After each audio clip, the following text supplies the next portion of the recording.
Mr. Chairman, I'll be brief and yield my time since I'm kind of wasting my time here. I'll be honest with you. Secretary Mayorkas, do you take full responsibility for all decisions of action or inaction made at your agency? Do you personally take full responsibility for all of the decisions made at your agency? I am the Secretary of the Department. So it means yes. I bear ultimate responsibility for the decisions made. Yes, okay. So you mentioned earlier that in your definition you have operational control of the border. Can you define what you mean by that? What we mean, because under the Secure Fence Act, it means that not a single individual would cross the border. Under that definition, no administration has had operational control. So what number do you have? 5 million, 10, if less than 5 or 10, or less than a couple 100,000 get away or more? I mean, what is your definition? What we do, Congresswoman, is we have a number? What we do is we look at the resources that we have available to us and ask ourselves, are we deploying those resources to achieve the most effective results for the American people? That is what we do, and we are hopeful, working with you and other members of this committee, to increase the funding for the Department of Homeland Security. So fine, we hear funding, but I've been at the border and you've been at the border too. How would you grade your job on a scale of 0 to 10? How would you grade yourself? Congresswoman, I am immensely proud to work. How would you grade yourself? Congresswoman, I am immensely proud to work with the men and women of the Department of Homeland Security. No, yourself, your job, not all of the women. I'm sure there are a lot of great men and women in your department. How would you rate your job as a head of your agency? It is the honor of my life. From 0 to 10, so you cannot grade it. How would grade your preparedness to this committee meeting on scale from 0 to 10? We ask information, you all these promises, letter. I'm not wasting my time. I'm sorry, I don't want to use bad word, what you can do with all these letters, because we keep giving money and sending letter and you tell us BS back. So how would you rate yourself, your preparedness to this committee? It is the honor of my lifetime to work with the men and women. From scale 0 to 10, how would you say how prepared you came to this hearing? I will repeat what I said. So you're not answering any questions. You are not answering any Republican question. Is it something that your intent to not respond to any questions of Republicans? You came with that intent.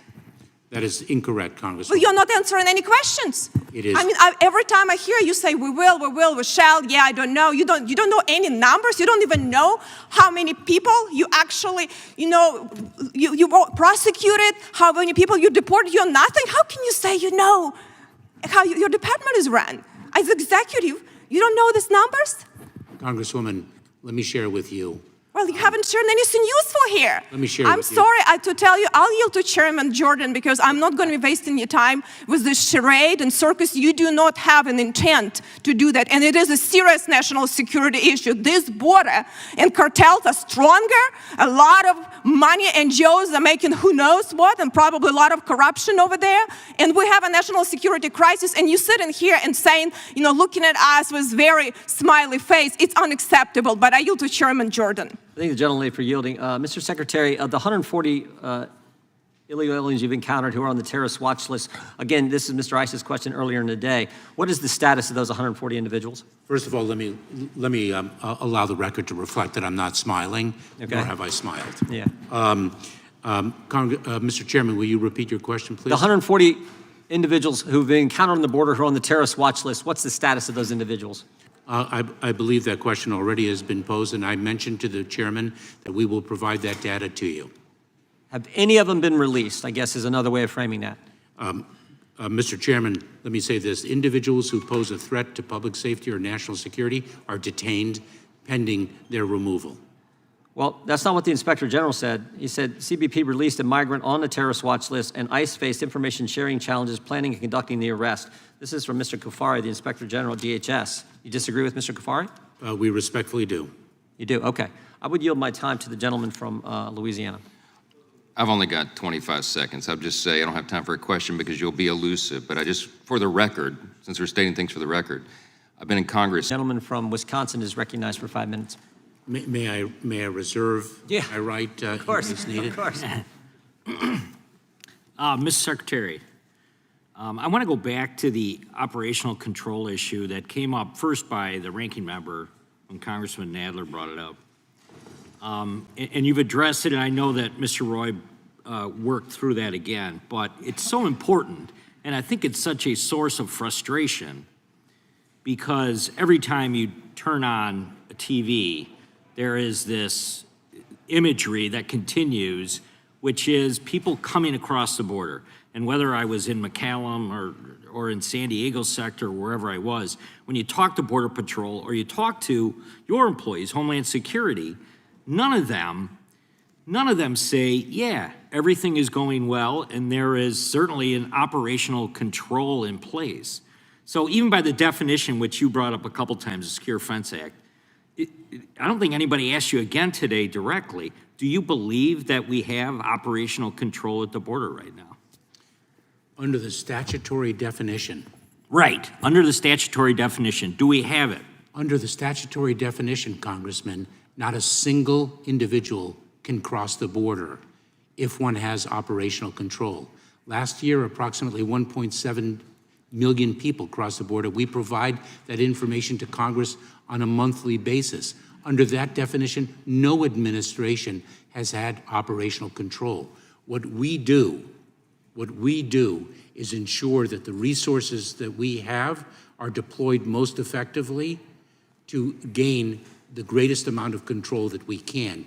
And I will tell you that the greatest resource that we have are the men and women of the Department of Homeland Security. Right, but what I think I just heard you say was, right now, I heard about the previous administrations. You know, you already established, I guess, that there was not operational control. So right now, we do not have operational control of the border. Is it, can you tell me that right now to this committee? Under the definition of the Secure Right. Fence Act, Right. we do not, and no administration has, because that means that not a single individual crosses the border. Okay, so we established that we do not have operational control right now. Under the definition of the Secure Fence Act. All right, so let me ask you a couple other questions. Because I think there's certainly, I think, we're acquiring numbers right now that I think are changing the dynamic of where we're at. Are unlawful entries between the ports of entry down right now, do you believe? Or are they being measured differently than they had been prior to Title 42? Prior to Title 42, the numbers are down, Congressman. And that is a function of the approach that we have taken to expand lawful pathways and then deliver consequences for individuals who do not avail themselves of those pathways. So is that number only migrants stopped by Border Patrol agents? Is that the number that you're focused on? Or is it a number of individuals beyond those that even have contact with Border Patrol? When we speak of, for example, the 2 weeks, let's just pick a period of time, the 2 weeks immediately preceding the end of Title 42 on May 12th. When we take those 2 weeks and we compare the numbers that we are experiencing now, we include not only the apprehensions in between the ports of entry, Congressman, but we also include individuals who are entering through the ports of entry using one of the critical lawful pathways that we include. Found inadmissible at any ports of entry. Categorical parole, illegal aliens would also be part of that group. Is that not accurate? And then finally, gotaways. So there's three categories of individuals as well. We don't, our parole authority, which is a discretionary authority codified in statute in the Immigration and Nationality Act, is a discretionary authority that we employ on a case-by-case basis. What we do is we define categories of individuals who can access that, but we make the parole decisions on a case-by-case basis. And then, so the actual total, these are the numbers that have been presented. 294,000 or 9,500 roughly a day right now are coming across. So do you think at any point that number is being padded? I don't know how else to describe it. Maybe that's not the best term. But it's changed significantly than the way things were being counted prior to Title 42. No, Congressman, we don't pad numbers.